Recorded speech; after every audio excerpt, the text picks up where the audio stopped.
Okay, so this is gonna be your last round of work. So this time I've got a tri-set for you instead of a superset. So superset is 2 exercises back to back, no rest. Tri-set is 3. There's people that do monster sets and you tack on whatever you want.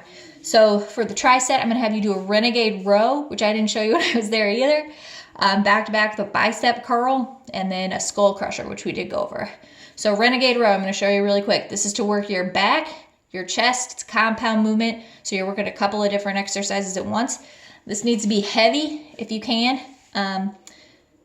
Now I just realized I totally set up for this wrong, but that's okay. We'll try it anyway. You can do renegade row in one of 2 ways. With your 15 pound weights, I don't think you're gonna be able to do it because they're gonna roll on you if you do it this way that I'm about to show you.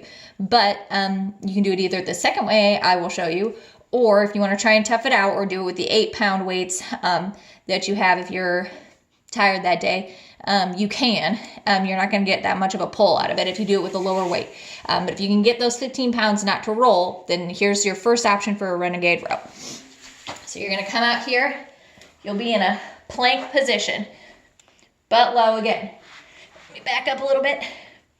Locked in place. My traps are down and my shoulders are away from my ears. I'm going to come above the weight a little bit. You're going to wide feet, pull up with one hand, squeeze your back down.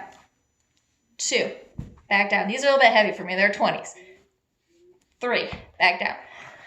You can do that.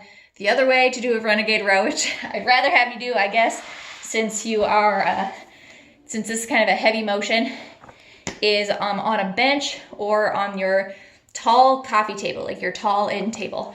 So again, this is a 20. You'll have a 15.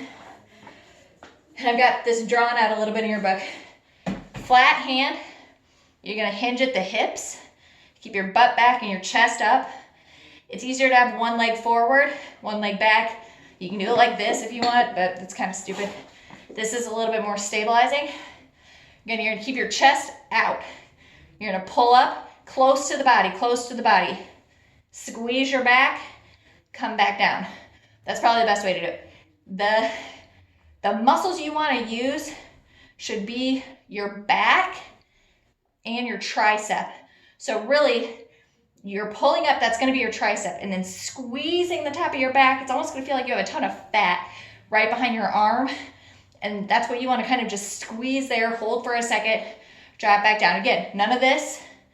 So hold it, just hold the weight like you would athletically hold something. Come back up and down. Up. Down, nice and slow and steady. If you start doing this, drop your weight. It should be a slow, steady squeeze. Again, if it gets too easy, hold it for a couple seconds. Drop back down. Make it hard for yourself. All right, so that's a renegade row. We went over bicep curl. We went over skull crusher. So I'm gonna roll through it, and then that'll be your last round.